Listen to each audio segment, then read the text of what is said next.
अस्सलाम वालेकुम वरहमतुल्लाहि वबरकातुहू। दोस्तों, आज मैं आप लोगों को बतलाऊँगा किन किन लोगों को ज़कात और उशर देना जायज़ नहीं है।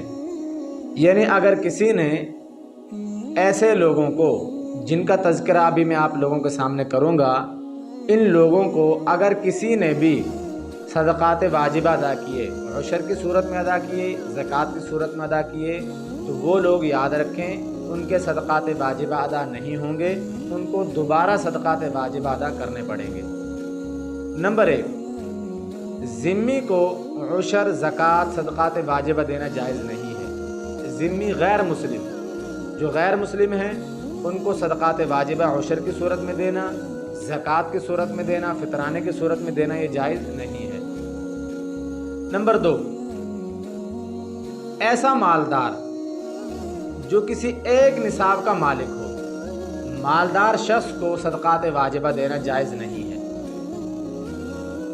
नंबर 3, अपने उसूल को ज़कात देना, सदक़ात वाजिबा देना ये जायज़ नहीं है।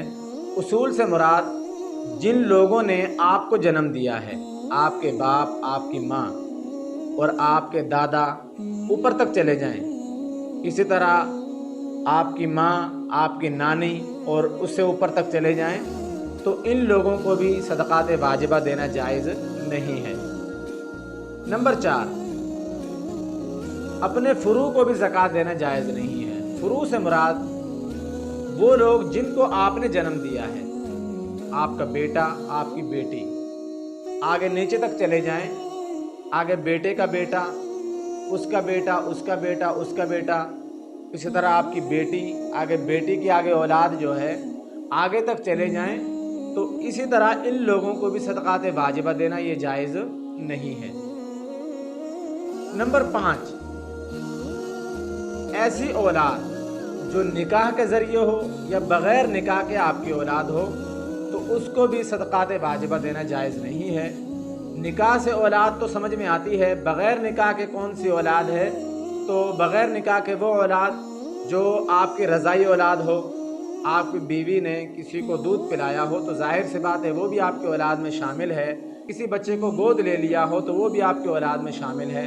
तो ऐसे लोगों को भी सदक़ात वाजिबा देना उशर की सूरत में, ज़कात की सूरत में, फितराने की सूरत में जायज़ नहीं है।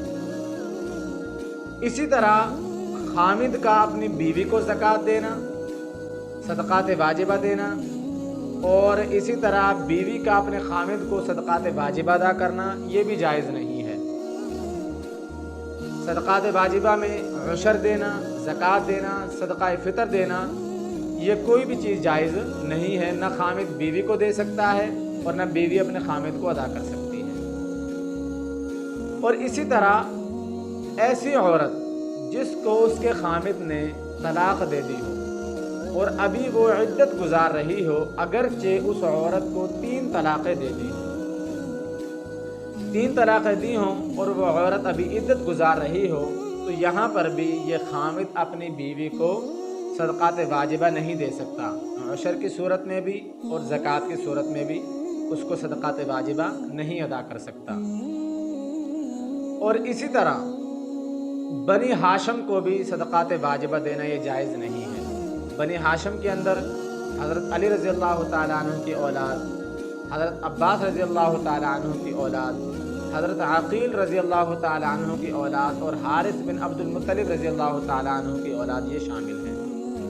तो इनको भी सदक़ात वाजिबा देना उशर की सूरत में और ज़कात की सूरत में जायज़ नहीं है। तो मेरे दोस्तों, ये कुछ वो लोग हैं जिनको सदक़ात वाजिबा देना उशर की सूरत में, ज़कात की सूरत में जायज़ नहीं है। अल्लाह रब्बुल इज़्ज़त इन बातों पर अमल के तौफीक